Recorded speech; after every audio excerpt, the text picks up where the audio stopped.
Hey everybody, happy Saturday. Welcome to Highway 6 to Africa. You're here with your girl, PETRAA, holding it down, representing. I'm joined with the wonderful Mollinga and TYB. And yeah, thank you for coming along with us for a nice ride on the Highway 6. So before we jump in, we do have a wonderful special guest that's going to be appearing on the show today. Definitely can't wait to connect and interview him. But before we jump in, let's ask our wonderful co-hosts how their week was. Ron, what's going on? How's your week? Hey, Petra, my week was fine. As I mentioned prior to the show, that I'm a lonely man in a only house right now because feel sorry for me. Yeah, my wife's out of the country right now, enjoying herself. So I have to take care of the place. So it's been fine, And here on the west coast of Canada, the weather has been. I'll tell you where I live. It's been foggy. As we say in August, it becomes Foggist here. August, yes, because in the morning you get fog, like I had this morning. I could barely see the neighbors across the street. Wow. That's how foggy it was. And then it'll start right now, which is 1 o'clock my time, the sun starts to appear. And then by about 4 or 5 o'clock, the fog will start rolling in again. It's that time of the year, so very humid. Yeah. So hey, that's the weather we get here on the West Coast sometimes. But it's good that for us personally, and my heart goes out to all those people, that it's only fog, because it can look like smoke. And many places, as we all well know across Canada, are having difficulties, of course, with fires. Fortunately for us, I personally can say I'd rather have fog than fire any day, and I'm sure I can speak to everybody's behalf that way. But it's nice to be able to just see fog rather than fire and not smell it. It has a very distinct smell as well. So I don't know if you have in Toronto, that area, if you have been experiencing that. I don't know. But hey, TYB, and how are you doing, sir? My vintage answer, my vintage answer. Yeah, I know. Who wants to know? Who wants to know? I know you all want to know. Yeah, I'm good.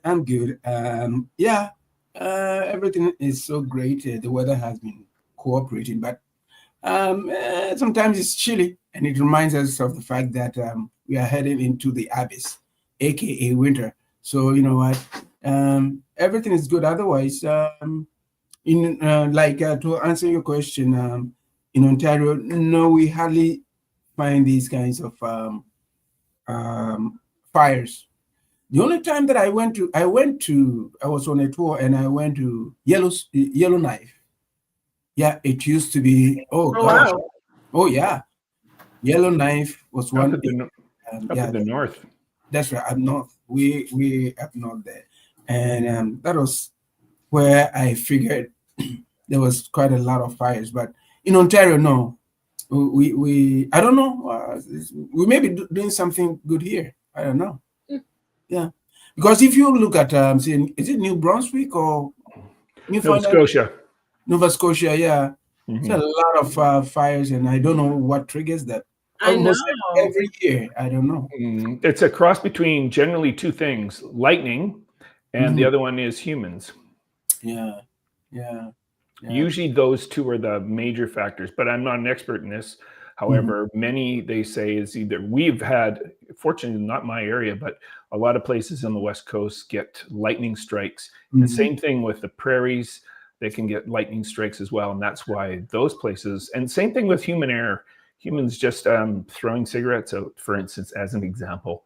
That kind of thing can happen. I hope it doesn't. Sometimes it happens in the summer, and most artists prepare to go out there to perform, and then all of a sudden, you know what, boom, they have fire, so they have to postpone it. So that aspect of it is not fun for artists who operate around that sort of areas, But apart from that, in Ontario, we're good. Yeah. Mm-hmm. Now, how are you doing, Petra? Nobody's asked. We better ask you. How are you doing? Thank you, Ron. I'm doing great. I had a really great week last week. I was a part of a nice tea party. So I hosted a tea party with a friend. So that was really, really great. And it was awesome. So shout out to Fee. We had high tea with Fee. She has her annual event. And I got to launch my tea brand called Such a Teas. So you can definitely check that out, suchateas.com. SUCHATEAS, you know. So it was great. We had a nice tea party. It's my first time wearing a nice fascinator. You know those things that go on the side of your head. Mhm. So got to wear my fascinator and connect with some wonderful, amazing women. It was so inspirational, really empowering, really motivating. So we're planning to do more tea party events for the year. So definitely look out for that. And yeah, it was also back to school. So Oh, shout out to all my parents. You oh, know, all over the world that send their kids back to school. I know that some have started already, some start in August, some start later on in September, but for the most part, a lot of us start the first week of September. So, you know, I was laughing with my friend talking about how the back to school, like it gets easier as they get older, you know? So I used to be so like panicked. I used to spend like so much money getting clothes, backpack, like all the food, everything, all the snacks. It was like chaos, you know. And I remember going to Walmart. I think it was on Saturday night, and I'm like, why is it so busy? No, Sunday. I'm like, why is it so busy at Walmart? But realizing that the next day, Labor Day, it was a holiday. So yeah, so it was pretty good. My son had a nice, smooth transition back to school, and it's my baby's birthday on Monday. So shout out to my woo-wee, woo-wee, 15. woo-wee, Woohoo! woo-wee, woo-wee. So Yes. Good. Yeah, yeah, Petra, that's one aspect that I really tip my hat to as an artist. You know what, you've got, we've been discussing this over the past couple of years, that you have to have a business, or you have to be able to have a foundation or something to give back. And I'm really, really proud of you for that initiative, having to set up that kind of a tea thing. And it's good. It is really, really good. Folks out there have tasted it, and it's wonderful. And you know, I would say patronize or go find, give us more information about that, Petra. yeah, about the tea. Yes, please. Yeah, sure. So essentially, if everybody knows me, anyone that knows me, they know I love tea. Like I drink tea all day, every day, and it's a part of my heritage and my culture. So being born and raised in the UK and England, you know, that's Mhm. our culture. Like I was laughing to a friend of mine. He's like, "Why is it that English people drink so much tea? Like we have at least 4, 5, 6 cups of tea a day. Could we toast every occasion with tea?" And he's like, "I heard that when British people have tea, it's like like the house could be on fire or like a major accident would happen, but a person will say, okay, stay there, I'll get you a cup of tea. Like everything is toasted with tea. Everything is tea, you know, like it calms you down. So just that being a part of my culture, my heritage, I thought that's something that I could definitely embark upon, you know, to give back to the community and give back to the world. And not just that, it's just that it has a lot of ties to my grandmother, right? So my grandmother, God bless her, she's 90, 92, going to be 93 Wow. in October. Actually 7 days after me. So I love my grandma. And Mhm. just growing up, she was the one that taught me about blending different herbs together, like when you're not well, you know. Um like teas for detox, teas for colds, teas for wellness. Like she taught me a lot of those. So it was the combining of those herbs that allowed me to get through hard times like COVID. You know, like I relied on a lot of like natural teas, natural herbs to get me through that time period. And then even just as recently as last year, I lost a lot of my weight from drinking tea. I lost 66 pounds. So Wow. a lot of that was drinking the tea, detoxing my body, as well as exercising and changing my diet. But that had a lot to do with it, you know? So all of those elements added together, you know, it came formulated as this business, Such a Teas. And it was really great to have this launch. I have a really great team, a coach supporting me. Shout out to Felicia. She's a phenomenal coach. And yeah, just I have some really great people around me helping me just bringing this business to the world. So we're looking forward to all the great things that we have in store for Christmas. We're getting ready for the Christmas time. We're gonna have gift baskets. So definitely check out the social media, Such a Tease Inc. And you can check out my website, suchateaseinc.com as well. So Wow. yeah, I'm excited. I think the next stop will be the Shark Tank. Exactly. That's what we're setting our sights on, you know? Yeah. I'm really happy. Yeah. So go ahead, Ron. No, I was just gonna say, I'm noticing a lot of TV shows or movies from England. A lot of times they just automatically serve people tea when they come in the room. It's just like a give, like, you know. Sometimes they don't even ask, and they just serve them tea, and it's like, okay, so I guess they're assuming you're going to be there for a bit. I don't know. It's just one of those things I've noticed. Tea gets served a lot. Yeah. It's so weird. It's part of the culture. Like one thing that was different for me here, like whenever you're in England and a handyman comes to your house, whether it's the plumber, electrician, oh, you want to put on a cup of tea for your love? Shall I put on the kettle for you? Oh yeah, I love a cup of tea. It's like it's customary. Sorry, my throat. It's customary to offer somebody tea and for you to accept the tea. Like it's if someone offered you tea and you're like, oh no, I'm okay, thanks. It's kind of like you get side-eyed. You know, take the tea. Whether you want it or not. Exactly. So whenever you ask your question, coffee or tea, your girls team tea all day. So yeah, it's one of those things I notice happens a lot. I mean, the last thing I want to do is have somebody coming over Wednesday to work on some part of our house, and the last thing I'm gonna do is offer them tea because I want to say, just get working, buddy. We're paying by the hour. Yeah, exactly. But that's our culture. It's like, so did they come? You want a cup of tea? So it's just, you know, they have that cup of tea while they're working. It's customary part of our culture. So yeah. So I feel great because this aligns with what you guys were saying in relation to being an artist. I mean, the industry has changed so much. It's changed so much. So you have to find a way that you can navigate this industry where you can continue to do what it is that you love to do, but at the same time, just be wise. You have to have something else that can like offset and balance your main love, which is the music, you know? If you especially if you're an independent artist, you're not planning to sign some contract and get locked in and have your majors, your masters, you know, belong to someone else. You have to find a way to navigate the system and kind of outsmart it in a way. And if you really are smart and you look at what these major artists do, their brand is never just music. Their brand is endorsement deals. It's merchandise. You know, it's so many other things besides the music. And I think Rihanna is definitely a major example of that. Rihanna showed that you could be a successful top-selling artist, but you can also build a retail empire, selling makeup, selling clothing, you know? And she's made more money off that than she has with her music. So what does that tell you? So simply there's more money in the other industries than music. That's what it tells me. Because she's one of the richest people out there. I think last time I heard 1.6 billion is what she's worth.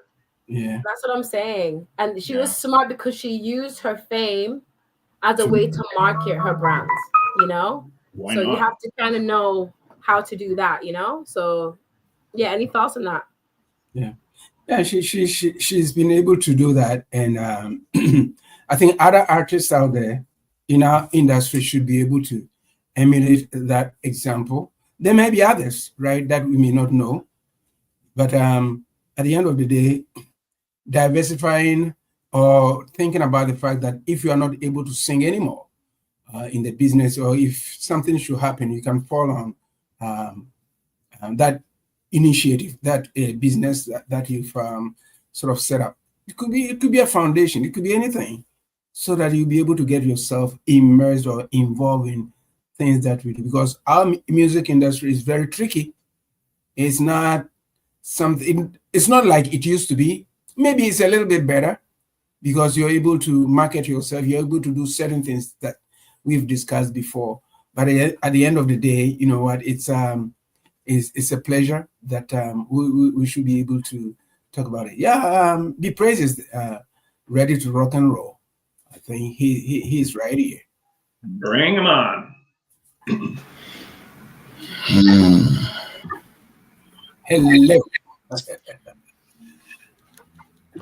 Hey, how are you? I'm good. I'm good. How are you? I'm good, thank you. Thank you. Thank you. Hey, how are you, sirs? I'm great, thank Good. you. We're good by the grace of God. We are alive and kicking.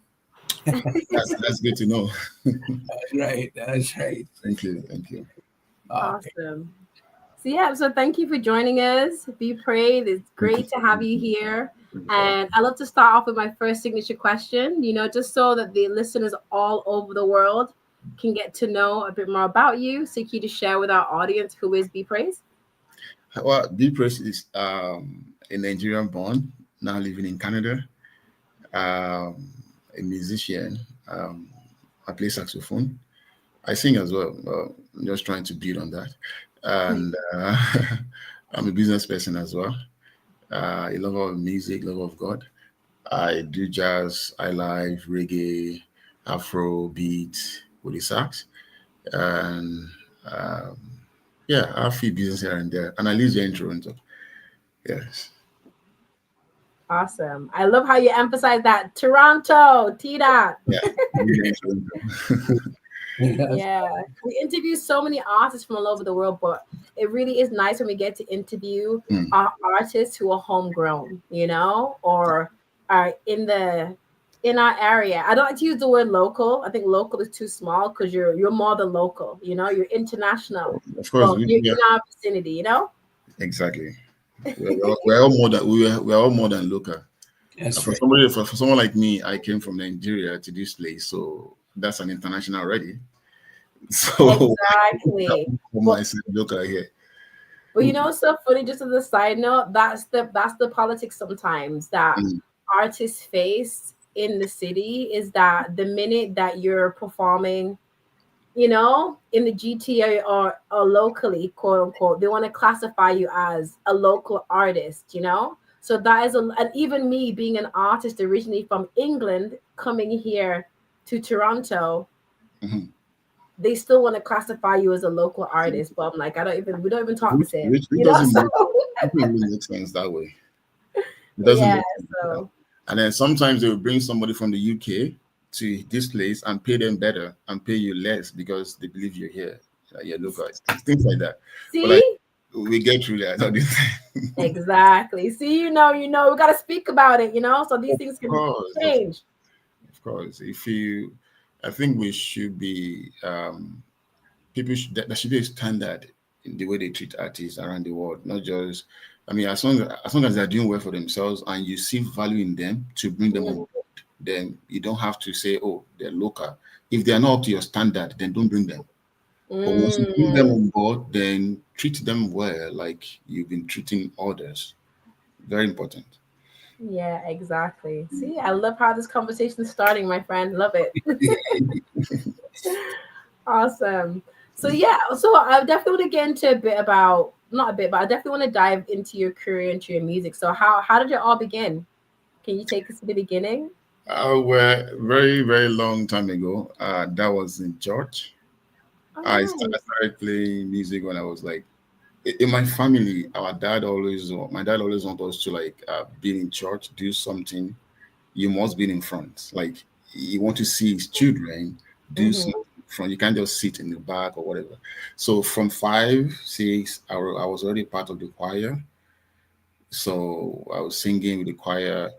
But then I was small. Then we have other people that are like 8, 10, 12, older than me, who can sing more, who can project themselves more. So they gave more attention to them, give them microphone. So I don't get mic to sing, but I was part of them. So one day I was like, okay, you know what? I don't want to do this anymore. I just moved to the instrumentation of it. So I joined instrumentalist. So with or without mic, I'm functioning. People can see me playing something. They can see me. So I started playing drums, the local drums, and then gradually to drum set. Then gradually little of keyboard, little of bass, guitar, then moved to trumpet. I played trumpet for a while. Then after that, I moved to the saxophone, and that was since 2004. That's amazing. Yeah. Like Prince, all those different instruments to play. We're just trying here and there, but my major now is saxophone, so I don't play any of those anymore. Yeah. That was just at the beginning. So later now, I decided to now go back to my singing a bit and see what I can mix of that now, mix it with me playing the sax and sing at the same time. So now I have a band, we do live performances, and I sing. I do solo, I play with the DJ, use my sax to play at the event. It depends on what the client want. You want me to play sax, I come and play sax. You want me to bring my band, I come and bring my band. You want me to sing, I come and sing. It depends on what you want. So that's what I do now. That's amazing. I love that. I love how you're so multifaceted. And I'm sure just learning those other instruments, it's great that it led you to the love that you have right now for the saxophone. Because some people, they start off with the one instrument and they just stay with that one instrument. But it was great that you got to kind of figure out what is your thing, trial and error, right? Yes. I don't forget the attention first. I was trying to do something that will make my dad proud. Yeah. So other stuff like keyboard, drums, I'm not feeling it. But when I picked the saxophone, I saw the love, I saw the attractiveness, I saw how people wanted it, how people, and I go, this is where I'm staying. Let me just stay here. I like this. So thank God we did that then. This was a long time ago, like long time ago. Well, today I want to thank God that I was able to accept his pushing us at then, because it was pushing us to go and do something in church. Today, that thing that he pushed me to do is not giving me money to take care of him. Oh, so wow, you see, that's amazing. We just thank God for the way the whole things, went. Full circle. And I'm going to ask you one more question before I pass you on, Tiran. I wanted to ask you, where did the name BePraize come from? Like, why the name BePraize Sax? Okay, so when I started, I was Akin Sax. My name. So Akin plus Sax. Then I started seeing other people, Akin Sax, other Akin Sax. There are other brands called Akin Sax because Akin is the normal name. Different families. And the sax, the common, is just an instrument. So anybody can just match that together and become a one name for their own brand, right? True. So I changed Akin Sax to BePraize. Now, Bernard is I picked BEN from my name, ADE from another name, add it together, then praise in front of it because I believe praise is what I do. So I just had it together and I started using that. Then when I got to Canada, I realized that it's kind of a long name, like Praise Sax, like Bernard Praise Sax. I was like, no, yeah, long. Okay, what can I do? I just say, let me just call it BE. So BePraize Sax. Then the praise, I changed it to Z instead of S because I do more of church music, but again, when I go to events, I do secular songs, love songs, R&B. So like I don't want to be like 100% sound like churchy, So I said, okay, you know what? Let me see. So I changed the S to Z. So it's not BePraize Sax. So I can function anywhere, depends on what the clients want, like I said. So, and I think I love it. That's amazing. I love to always ask about the origins of names because they say there's so much in a name, So that's great. Thank you for sharing. Thank you. Ron? Hey, we got a sexy guy on here today. This is great. Hey, question, no right or wrong answer. Coffee or tea, what do you like better? Coffee or tea? Tea, of course. I don't like coffee. Green tea. There's actually a story behind that too. Like when I was in secondary school, that was the day I was supposed to write an exam. So I sat down there all night reading because it's mathematics. I said, let me just. So I went to get a coffee. I drank coffee so that I will not sleep. Yeah, it keeps you awake. And I was awake. But like when it's time to write the exam, I could not write because I was having serious headache. Serious headache. Like I managed myself to write the exam. So since then I told myself this thing called coffee, I don't want anymore. So I didn't take it anymore. Yeah, it's not as healthy for you, that's for sure. Yeah, it's not good for you. My doctor even told me that. So I've come down to 1 cup a day. It's not good. Yeah. So, but I love tea too. Don't get me wrong, Petra. Yeah. I noticed that we talked already about sax. As you know, there's 4 saxes. There's the baritone, the tenor, the alto, and the soprano. Do you play? I've noticed in videos that you play the alto mostly. Do you play other saxophones? I know the fingering is very similar. Have you seen some of my videos? Yeah, I have. Oh, okay. Anyway, I play 3 majorly for now. I play tenor, soprano, and alto for now. There's a baritone sax. I don't play that at all. Pretty heavy. It's not heavy for me, but like I just don't like it anyway. Sure. Yeah, it's very low. But the alto one is the major is one I play most time. Alto. So I play tenor, I play soprano. If you check some of my video, you see that I think that 2 of them that I play tenor. It's there on YouTube. Yeah. Yeah, as long as you don't play 10 or 12 miles away. The 10 or 12, yes. You say that your biggest music influences are from, who are some of your biggest influences in Nigeria? In Nigeria, biggest music influence would be, there are many of them though. Sure. Yeah, there's a man called Pastor Kunle Ajayi. He used to follow, up to now he did, and he's doing that up to now. He followed Daddy Adeboye, that's the general overseer of a particular church in Nigeria. He moved around the world with him, playing saxophone for him. They fly together. I mean, they always flew together in the same private jet to any part of the world.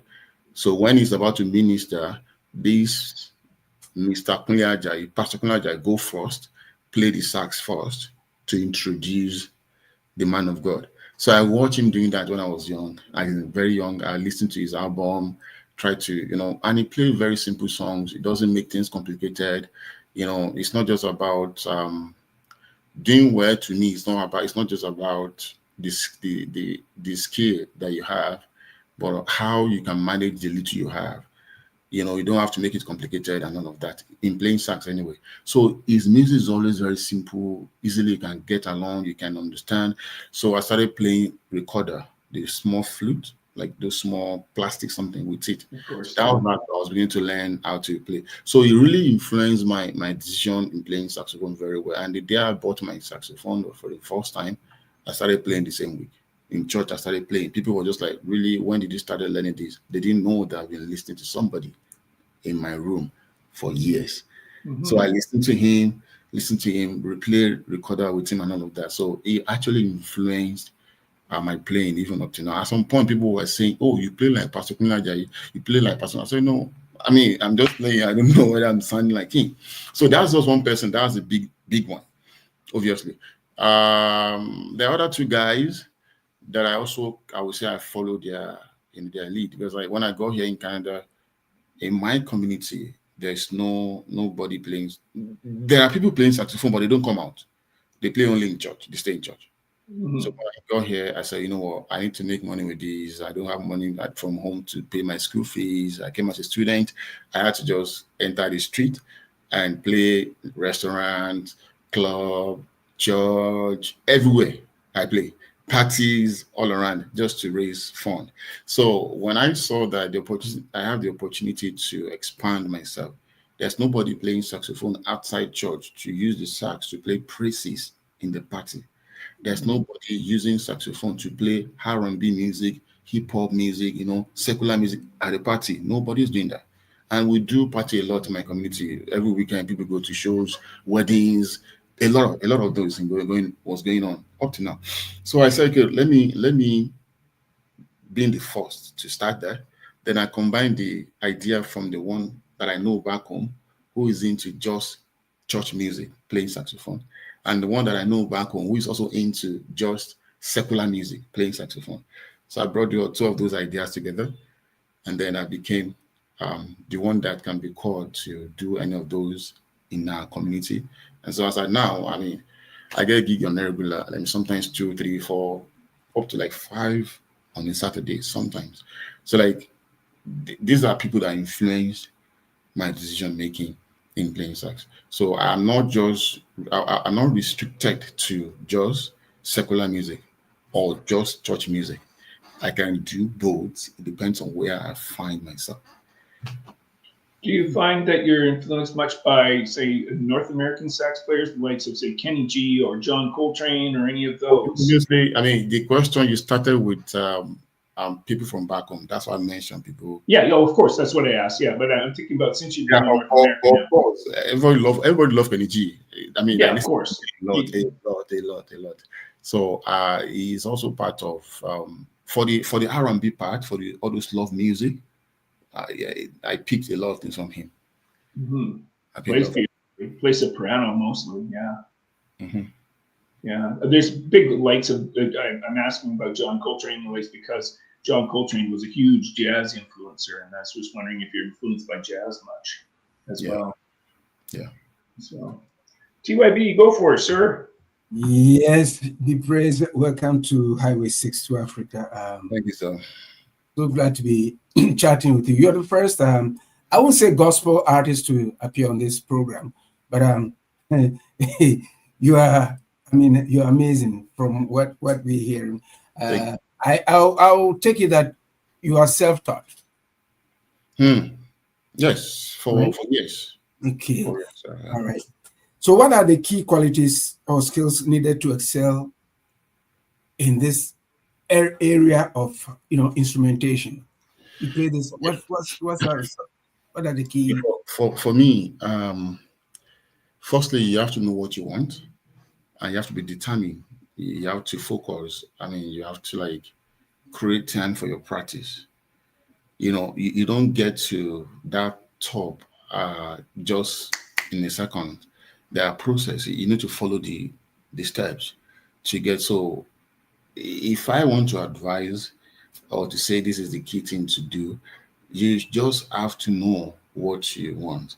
And once you know the direction you want to go, package yourself very well to be sure that you attract the right set of people to your brand. I don't know if I'm making sense. Yeah. For a sax player, I think I've said it before. If you know how to play, you don't have to know how to play everything. The one that you think you know, as long as you are confident in it, you can stand anywhere and display what you know, package yourself very well. People will still use money to look for you. They'll still call you based on that. You don't have to be. You can't sound like Kenny G. You can't sound like every big boys that are playing saxophone. Try your best, focus on what you have, and celebrate your little beginning. And before you know it, you will get to where you want to go. There's only one Kenny G. Yeah, they can never be two. Yeah, exactly. Why would you want to sound like him? Be influenced, but we only want one Kenny G. That's right. Mm-hmm. Yeah. Yeah. Great answer. I like that. Can you share any interesting trends or developments in the industry that we are in? The three of us are all musicians. Okay. Can you share, any interesting trends that you see, or that is right there? The music industry is changing as fast as possible. No. Well, when I moved there in 2013, 14, 15, 16, now I'm talking about my community, like before other. So we hardly see people organizing events or shows like musical concert. It's purely just party, and party is just being handled by maybe the MC and DJ. That's not extra. Yeah. So like it's kind of boring compared to what we have back home or what we have in US or even UK. So, but now things are really changing. There's been a lot of shows everywhere, a lot of big artists coming from different angles to Toronto to get things done. I personally have a show I'm running every year as well, and I have been having good turnout. So like it's something to celebrate. It wasn't like this in the past. It's very dry. When you talk about music in Canada, generally it's very dry. It doesn't matter whether gospel, jazz, whatever thing you think you are doing, it's still dry compared to other part of the like US or UK. But now it's really getting better and opportunities are coming out. And I think people are also getting, maybe funding to get things done for themselves in terms of shows, organization, all of that. So we're getting there. So it's something that we should celebrate. Yeah. And also as a recording artist myself, like PETRAA and I run to do you see back in the day a lot of artists used to invite instrumentalists like you to do studio work. Do you still see that, or keyboards and samples and all these kind of taking the place of humans, as opposed to using other sampling kind of alternatives? Are you saying people using keyboard to replace the sax or in the studio? Yeah. Do you see? My question is: do you see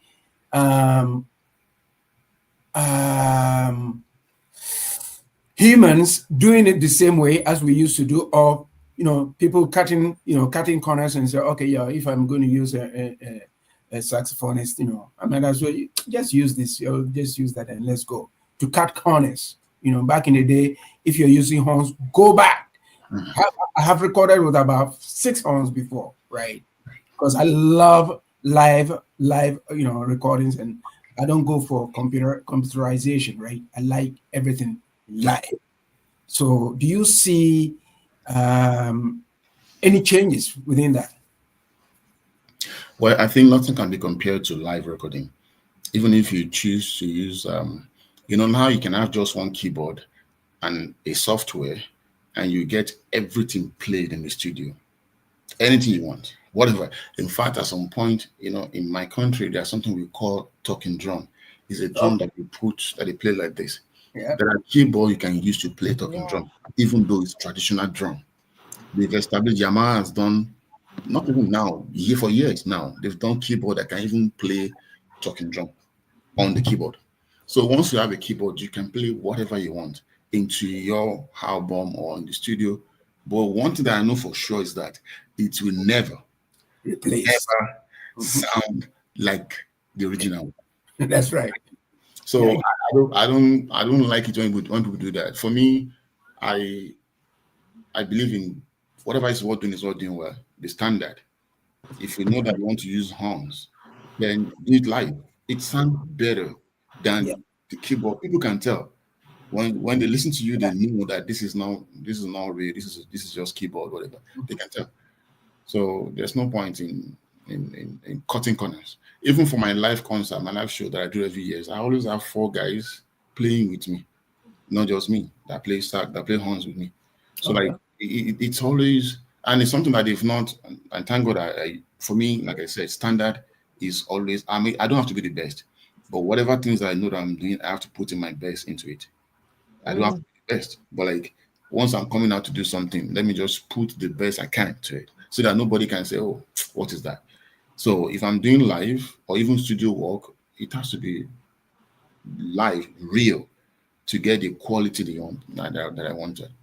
So that's it for me.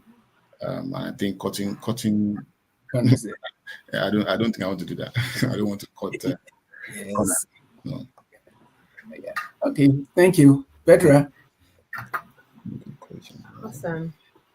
So I wanted to go into a bit in relation to your spirituality with your music.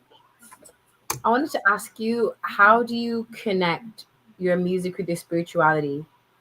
Because you mentioned very much that you started off with your career mostly in church, and even though you do like some secular music here and there, you still have it's still the ministry side, and like you playing in that community is still very much connected. So I wanted to kind of get a bit of an understanding of that for our listeners, your connection between your music and their spirituality and the importance for you.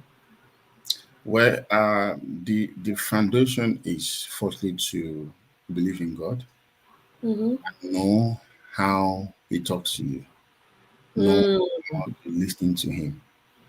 I am not extremely spiritual. I like to talk about. I mean, I don't have to lie about that. Some people, even now, that because I do church, I do secular. Sometimes some people see me as, oh, it's not, and I don't care. That is Mm-hmm. their own perception about me. So Mm-hmm. what I think is good for me. And when I even said I'm doing secular, my secular are kind of selected. I see Mm-hmm. what I play, even secular. I don't just play anyhow song. Yeah. Lyrics that is lyrics that are reasonable for everybody. Old, young, pastor, non-pastor, believer, non-believer. Like when you listen to that lyrics, you know that this is a good lyrics. That is what Mm-hmm. I don't just pick any song. So now, like I said, God is the foundation of everything. I believe in Him. I pray to Him every morning, and I believe in His leading. Uh, Mm-hmm. uh, Obviously, when I go to church to perform, I see myself functioning kind of well. I feel alive more than secular. That one has Mm. been but again, someone said maybe I need to stop secular and face church, but it doesn't matter. When I'm in church, obviously, Yeah. I I get connected easily, and we are not God. We can't judge people for God. Yeah. So Exactly. it is for them to say what they need to say.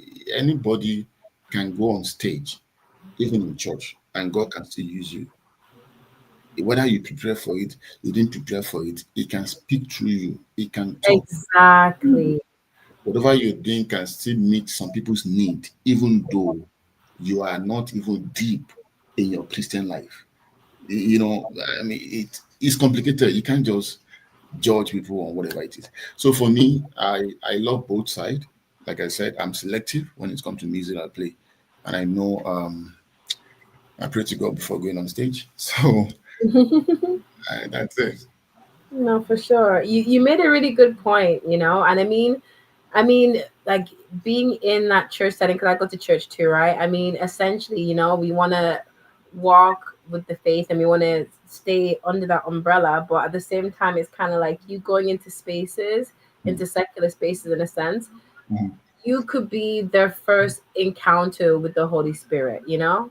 That's your ministering. Like being in those environments, but still, you know, doing God's work and still, you know, bringing a certain sound and a certain energy is now influencing people and planting a seed, you know? I Mhm. mean, just staying in the church setting is great, you know, but we can't live a sheltered life. The Holy Spirit sent us here to serve and to minister to others. So I see you can still be in those environments as long as you continue to being true to yourself, you know? As an artist, I don't know. I mean, but for me, as a saxophonist, I'm kind of like a therapist Mm. because in several situations I've seen myself mm, performing, not ministering, performing, but Mm. I was meeting people's need. You could Oh see it wow. in their faces. You could see Yeah. the joy, the smile. Some people Mhm. cry, even in a party, not even in church. I'm not preaching. Mm. I'm not preaching. I'm not ministering to them. I'm preaching. Mhm. Or people sharing tears of joy, like Wow. dancing, happy because it's their day. So Yeah. making your day look good on you. I'm doing something that makes you happy for you on your special day, and somebody is there um, blaming me or thinking I'm not spiritual enough because I'm doing some secular song. I don't care. Like what I'm doing right now, the person I'm doing it with is enjoying it, appreciating it, and is happy. No, Yeah. he's happy. That's the moment for me. That's the moment for me. And as a saxophonist, there are other things I'm even planning this year also, like ideas to things like places to go to serve as a performer that kind of bring joy to people's lives. There are people that they just need that moment. Mhm. You're there to just make them feel better. And that's a good thing for me. That is you adding to to their life positively. Yes. So Exactly. how How can somebody now say, "Oh, I'm not supposed to do that because I'm a Christian"? No. When you see me perform in a party, if I look around performing, I'm looking around. Even though I'm playing, I'm listening to my music from the DJ. I'm playing Mm, the music, but I'm still scanning around to see who I need to go meet, who mm. attention to. So if I see a table that they're enjoying my music, I'll get closer to them. The energy will flow from them to other parts because people start looking at them. Oh, what's happening there? What's before you know, capturing their faces, their mind, and then I go back to my sport. So like sometimes I sit down with people. You're sitting down. I come and sit down with you. I play with you in somebody's party, and you are there. You are recording yourself. You're happy. After the show, you go home. You're watching the whole thing on your phone. You're happy about your situation. For me, that is it. Mm-hmm. That is it. So one way or the other, you're bringing. I go to people's houses to surprise them, to make them Oh happy. wow. Oh, So like you can come for your husband, for your wife, for your children, whatever it is, special days, wedding anniversary, birthdays. mm. Just show up in your house, playing for like 30 minutes. Everybody be happy. So and that is it for me. That's amazing. Look at you spreading joy, you know? Yeah. Yeah, honestly, that's beautiful. So I wanted to ask you, what advice would you give to other young musicians that wanted to follow in your footstep? And I say this because we talk about this all the time, and Ron loves when young people are playing, well, anybody that playing instruments, right? And I feel like young people today, not so many are engaged in the instruments. They're into the technology and using that to create music, which there's nothing wrong with it, but there's something so special, so unique, so pure about an instrument. So can you just share on that? Like, what advice would you give to young musicians wanting to follow your path, and any insight on what I said? Okay, so I think firstly I will say this to the parents watching. Like when you see your child creating or having interest in whatever instrument is musical or whatever, anything, don't stop them. Mm, Focusing on their career, the school, system, let them also focus on that also. The two can go together. It doesn't matter. So you can still be a doctor and be a saxophonist. You can still be a lawyer and be a keyboardist or guitar player. So exactly. you don't know what how God will use some of these things for you tomorrow. Now, Mm. firstly, take myself also as an example. Sorry, I'm talking too much, but this is more detailed. Like Sure. like It's I, Sure. like Yes, I, please. my dad kind of pushed me to do this. I don't Mm, really wanted to. So I just joined the choir, and then later I realized that okay, let me do this. And thank God he did that those days. mm. There were times for me in this country that I could not walk. The sax was the major income for me. Wow. I didn't have that preparation. Mm, I will not be able to survive. I went through mm. I can send some people to I don't know, like all those what do you call it? Um like when you're done emotionally, that's a word for that. you're depressed. Depressed. Mhm, Yeah. Some people even having suicide thoughts and all of that. mhm. Yeah, yeah, yeah. Been through some situation like that. Wow. That I almost get to that level. But this musical thing kept me going. Oh, Mm. It to the point that I developed how to survive with mm, it without working for anybody. And I'm still doing it. Wow. And then awesome. when I was done with all those situations, I get stuck with what I've already get used doing. I mean, get used to. So I didn't bother looking for a job anywhere anymore. I Oh, didn't bother searching for anything anymore. I just Yeah. focused on doing that, and I was creating more ways to more. There are 1,001 things you can do with just one thing that you know how to do. Yes. Only if you know how to.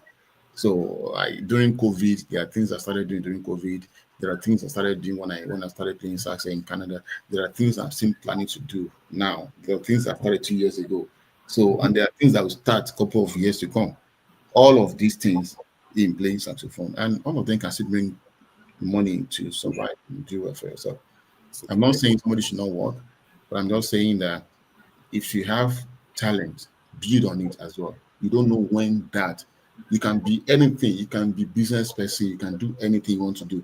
But that thing that's in you that you know you can do also, don't joke with it. Mm, Build it also, develop it. You can never tell when it will be useful true. for you. So that's what I would say. Thank you very much. No, thank you. Those are some very, very wise words, and we're all inspired by what you said. It's so true. You never know where it's going to take you, and I love to hear that. You know that you focus on your craft, and you decided to go all in. And I think a lot of musicians and artists are afraid to do that because they don't know what the future will hold. But you made a good point. I mean, there's a difference, I think, between being like a vocal artist and actually being an actual musician and playing an instrument. Having the skill of playing an instrument, that would really that would really help a person have longevity in their career because it's a skill and a craft that not anybody can do, and you have to dedicate time into it, nurture it, Yeah. and grow it, and that's what you've done. So, You, well done to you. thank you. Nobody can actually pay you your what. Take it. Mm, If you well said. work for somebody and he's paying you $10,000 a month, you've made about 100K for that person in a month. Hmm. See, wow, exactly. Why can't you make that for yourself? Mm, People go to work in this country from Monday to Friday on an average. Let's say in a week, some people make about 2,000 in a week. I say on an average. yeah, average. And that 2,000, if you focus more on the craft that you have, you can make Mm, it one day, true. even in 2 days, depending, even more. One Yeah. weekend, you make that. As a musician, you could, or you can even make more, way more than that. Even as a you're just starting your musical career. Like if you have 2, 3, 4 gigs one weekend, and you go to all of those, I believe you should make more than that. So why would I be wasting time for somebody's dream? Mm, Monday, Tuesday, Wednesday, Thursday, Friday, wow. no time for anybody, no time for myself. And then Exactly. we now come back home with a paycheck of $2,000 in a week, Mm, and I can make that same money in 1 day or 2 days doing my true. craft. So why not focusing more on that? Yeah. That's the way I see it. Yeah. Yeah.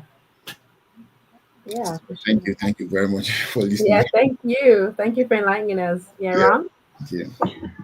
Yeah, I know we're running out of time, but I want to go, if you don't mind, BePraize, just going beyond the music for a moment, because you've also invested in building a home and school for orphans in Nigeria. Can you share a little bit about that and what's inspired you to do that? I just want to get Okay, into so that. right from time, I love to help people. I'm going to be fast about this. I love to help, to just give out little that I have to people back home. I've been sending people to school right from I came to this country around 2013, and I was in school doing labor job, pay my fees in school, and I also didn't pay. I was also paying people back home to also go to school. When I change dollar to my country to naira, it becomes a bigger money. So I was able to also help other people. So I travel home almost all the time. So I see kids on the street doing nothing with themselves. So I told myself that, you know what, God has raised me to be here. And then I can also help others more and more. And one of the things that I promised God when I was going through my challenges here in Canada, because that, like I said before, that faces the years of my life here that I could not work at all, like 2, 3, 4 years. I'm not joking. I could not even do any job for anybody. Mm-hmm. So when I was praying to God, one of the things I always ask God for is the grace to survive that situation. That when this is over, I will do this, I will do that. So it was part of my promise to God. So to God be the glory. We're able to get the land, start the building, everything is set. We are on it right now. And the plan is to take at least 40 kids out of the street. When that place is completed, the plan is to take 40 children out of the streets and give them a space to stay, give them accommodation, give them education, give them future, like teaching them way of life. Though anyone that is interested in playing instrument, it will be available for them to also learn. Amazing. Mm-hmm. All of those things, handwork like tailoring, barbing, all those things. We're going to make sure that all those things get established with them. So by the time they are 20, 20 plus, they can also go on their own and start their own life. So we are not done with the building. We are still on it. Every year, I did my concert this year. We talk about it. People send some money to me to continue the project. Last year, we did the same thing. By next year, also when I'm doing the concert in June, we do the same thing. And every year, I come around to show them the improvement, what we've done so far. Last year it was just a land. This year we've done more. I show it to them. Next year I will show them more things that have been done. So my target is by in the next 3 years, we should be able to finish the whole thing. Once it's done, we'll pick these kids out of this, like not all, but the lucky ones that I can see. I'll take them out of the school with the permission from government, their parents, whatever it is, to come have a place to stay and give them future. So it's part of what I want to use my musical career to do. I'm not interested in gathering wealth or myself or my family alone. No. I want to live well, be happy, and also make other people around me, give them future, especially the children, give them future. So that by the time I'm 60, 70, I want to have as many children. Amen. There you go. Yeah. I know we're running out of time, so 2IB, go ahead, sir. You need a microphone, though. Your mic. TYB. Praise you've opened up a ton of worms in a very great way, because you've opened my mind to the fact that you've done something extraordinary that a lot of people have not looked at within the community. You go into people's homes to, like birthday parties or stuff like that, surprise stuff like that. It's an industry in itself, right? And you've been able to do that. And one thing that I would like to commend you on that, you never depended on anybody to help you along the way. You were able to use the saxophone to be able to pay your way. And to this level, you are even doing something that, as a matter of fact, I'm so proud of you that we're even speaking about this outside, just before we came on air, that as an artist, you should be able to have even a foundation, a business, something like that. But you have been able to go beyond the call of duty to establish a foundation, build school, to take, even if it's one child that you have saved, a lot of kids. But I really, really appreciate what you've done, because I've been in this industry for over 30 years in Canada, right? I've not retired, but I've seen a lot of people also come through what I've seen, and they've been able to do a lot. But what you've done is incredible, and trust me, this station is yours. Come back anytime and every time, and we'll continue this conversation, because you're doing something, not you've done. You're continuously doing it. Yes. Continue to do it. But before we go, somebody has texted to say that if you can play, a melody, something. Yes. I think I should be able to do that. Took the thought literally right out of my mind. Oh, is that right? Yeah. We don't do that, but the special guest, Special guest. I mean, you. Okay, so let me play something, and you let me know if you can hear the music, because when I play the saxophone, I like to play with the music. Sure, go ahead. Background music. Just 1 second, please. Yeah, no problem. Well, Ron, that was a good question, and well, there's more to them than just the sax. That's right. Yeah. And the bio we got ahead of time, mentioned other accomplishments, and I thought it was worth mentioning that as well, because there's clearly more to them than just the playing the sax. Can you hear that? Oh yeah. Green. Yes. Oh yeah. Here. Yeah, we can hear. She's a green, man. Excited. Free concert. Yeah, free concert. There we go. Okay. Think to myself, what a wonderful day. What a wonderful day.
gentlemen, boys and girls, a free concert right here. What a great song. Oh, You that's a had me great song. crying. I was crying. I was like, I was crying. That's such Oh a my cool God. tune. I was like, now I know why you bring people to tears. Like, oh my Mm. gosh, phenomenal. So But I say to myself, Perfect.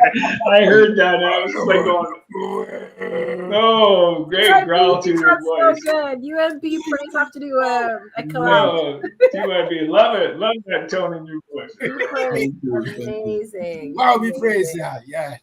You live up to your name. I mean, praise be to you. I mean, you've done well. And I mean, to go back to what I was saying, please continue doing what you're doing, because we have other artists who have come on air, and then we've spoken with them, like MTDH and the others. They're also doing the same thing that you're doing. But man, you've done very, very well. You've done well for yourself. And one thing that I learned from you is that you're not doing music just for doing its sake. You've taken it as a career. yeah. Yes. And that's how it's supposed to be. It's either that or not. Because I know I have performed with a lot of artists. Sometimes, they are there, they are not there. And, like 1 foot is here, 1 foot is there. They don't know whether the 2 feet should be here. But then you've taken the bull by the horn, and then you're doing what you're doing. And God bless you. I think God is speaking through you to the masses now that He is.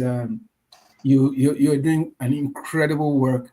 Apart from the fact that you're here and you always go back home to see the progress that you're doing. If there's anything else that we can help you as a radio station, hey, call on us. We'll partner with you and then give you everything. By God's grace. Yeah.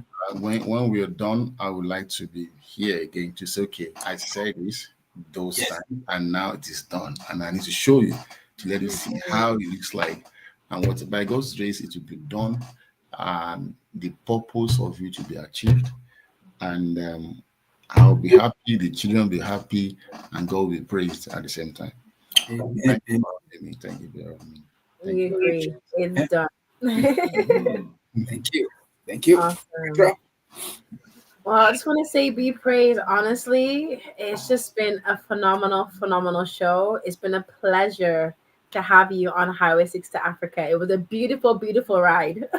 Thank you. And I'd love for you just to share with our listeners worldwide, if they want to get in contact with you, if they want to, know your social media handles, check you out, follow your journey, even donate to your cause. How can they get in contact with you? What are your socials? Just if you don't mind sharing that with us, we'd really appreciate it. Yeah, okay. So on social media, I use the same name, BePraize Sax, on all platforms. On Instagram, Facebook, YouTube, TikTok, BePraize Sax at BePraizeSax. That's my email is bernardpraise@gmail.com. That is BENADEPRAISE@gmail.com. I also have BPS foundation@gmail.com. That's under email for my foundation. So if you want to reach out to me, these are the way to get through to me. And maybe I can give you my number too, if possible. Sure. Go ahead. Yeah, sure. All right. 416-893-1269. 416-893-1269. And I'm here in Toronto. I can go anywhere in the world. God has set us. And you have a website too, correct? Yeah, I do have a website, and that is www.bepraizesax.ca. Yes. That's amazing, honestly. I want to hear you play again, honestly. Trust me. Like, so if you have your I don't know, if you're married, your husband's birthday, or your family, anybody, call me, I'll come for free. So that you can hear me play at least one more time. Thank you so much. And then on I think June next year, the date is not yet fixed, but I have my concert every June. So by next year, so I'll probably let you guys know. Also, I would like to have you to come and Give us see a heads up. what we do in concert. It sounds like a church concert, but more than church concert. Yeah. Like I said, I don't want to be one-way sided. No, I'm trying to so we have to move out of church to a venue that is not a church space, so they can be free to dance, experience, have a good experience, relate properly, and they won't be like doing all this holy. No, this is Right. Yeah. do something outside church per se, but it's in the new environment where everybody can be free. It's not just one denomination; it's for everybody. Yeah. Even no Christian can also come. They A will all wide spectrum of people pay to pick, like even your Caribbeans, your white, your African. Once you come together in that space, one of our presentation will capture you. Like any of this will be your take home. You understand? So that's like we use that as well to project African music, to project African culture, from the dressing to the type of music we do, to the type of dance, to the types of the stage decoration and all of that. So you see Africa on the stage. So I can't wait to have you. When that time comes, obviously I will reach out. We'll So be ready. share video of the last event with you. You can see. Sure. Okay. Thank you very much again. Sure. Thank you for all this. Thank you. Minutes. Yeah. All right. It's been a pleasure. Thank you so much. So yes, it's been a pleasure. It was a wonderful, wonderful show. Thank you again to BePraize Sax for coming on Highway 6 to Africa. And you can find us here every Saturday from 4 to 5 p.m. Eastern Standard with the girl PETRAA, TYB, and then Ron, Mollinga. That's right. Yeah. Any final words, guys, you want to say? Hey, everybody, just take care. It's been a great show. It's been nice when we have people like that. Yeah. So I need to say more because there's a lot more that I can say, but you know what? He's made my day. Mm-hmm. Made my day, and you know what? I commend him, and I will continue to support him. And folks out there, whether you are watching us anywhere around the globe and you are listening to us anywhere around the globe, hey, go support him. All right, go support him. He's doing something for a worthy cause. Yeah, PETRAA. Awesome. So thank you again, everybody. Sending lots of love and light to everyone all over the world. And we'll see you guys next week, Saturday, on Highway 6 to Africa. Bye, LuvBay family. see you next week. All right.